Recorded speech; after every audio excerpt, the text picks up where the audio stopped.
حضرت میرا یہ سوال تھا کہ ہم زیادہ وقت علم کو دیں یا عبادت کو دیں؟ دیکھیں بیٹے، اس میں آپ مجھے ایک بات بتائیے کہ علم سے آدمی کیا بنتا ہے؟ عالم. اور عبادت سے کیا بنتا ہے؟ عالم افضل ہے یا عابد؟ تو اب آپ کا سوال کیا تھا کہ علم کو زیادہ وقت دیں یا عبادت کو؟ تو دونوں میں سے جو افضل ہے آپ اس کو زیادہ وقت دیں. میں اس کے جواب میں یہ بات یوں بھی سمجھا دیتا ہوں کہ علم اور عبادت کو آپ الگ الگ نہ کریں. چونکہ آپ علم کی بات کر رہے ہیں تو علم دین کی بات کر رہے ہیں، تو علم دین عبادت ہی ہے. تو آپ نے علم اور عبادت کو آپس میں ایک دوسرے کا موازن و مقابل کیوں بنا دیا؟ تو جب آپ علم حاصل کر رہے ہیں تو وہ بھی تو عبادت ہے. تو علم جو ہے وہ بھی عبادت ہے اور دیگر نوافل وغیرہ پڑھنا وہ بھی عبادت ہے. البتہ جتنا علم بڑھتا چلا جائے اتنی اللہ تعالیٰ کی بندگی بڑھتی چلی جائے. یہ ہے علم نافع کی علامت. اگر آپ کا علم بڑھتا چلا جا رہا ہے اور نوافل کم ہوتے چلے جا رہے ہیں، سنن غیر مؤکدہ کو چھوڑتے چلے جا رہے ہیں، پھر ایک وقت آتا ہے بعض اوقات بندہ کہتا ہے میں سنن مؤکدہ کو بھی چھوڑ دوں، تو پھر یہ چیز آپ کو علم غیر نافع کی طرف لے جاتی ہے. ایک بزرگ ہیں حضرت ابو قلابہ رضی اللہ تعالی عنہ، آپ فرماتے ہیں کہ جب اللہ تعالیٰ تمہیں کوئی علم عطا فرمائے تو تم اس کی عبادت میں اضافہ کر دو. صرف لوگوں کو بیان کرنا ہی تمہارا مقصود نہ ہو.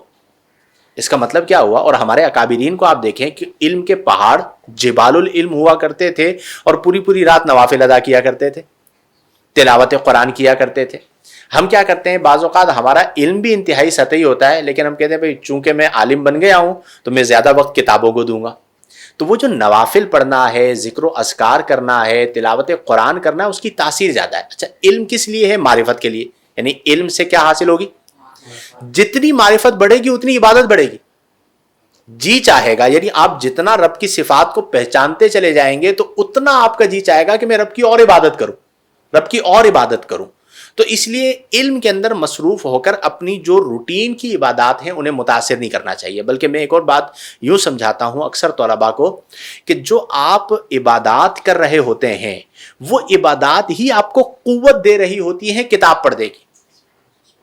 ٹھیک ہے؟ ورنہ تو آپ پہ جو ہے نا کسل طاری ہوتا چلا جاتا ہے، سستی طاری ہوتی چلی جاتی ہے. تو جب آپ عبادت کریں گے آپ کو بوسٹ ملے گا، آپ کی کیفیت بدل بھی رہی ہوگی تو آپ کی وہ کیفیت دوبارہ لوٹ آئے گی. کس کے سبب؟ عبادت کے سبب. اور اس پہ سب سے بڑھ کر مثال نبی کریم صلی اللہ علیہ وسلم سے زیادہ مخلوقات میں کسی کے پاس علم ہے؟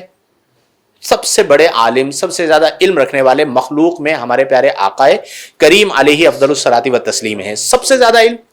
اور عبادت کا عالم کیا ہے کہ رات میں اس قدر قیام کرتے کہ حتیٰ تورمت قدماہ، حتیٰ کہ آپ کے مبارک قدموں میں ورم آ جایا کرتے تھے.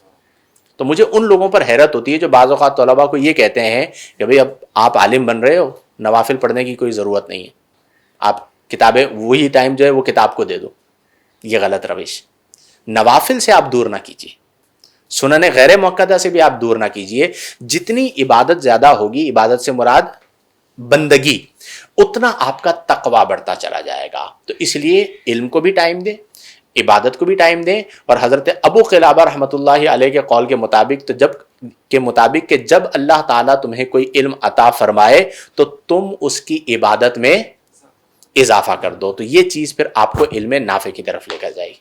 رحم فرما میرے مولا.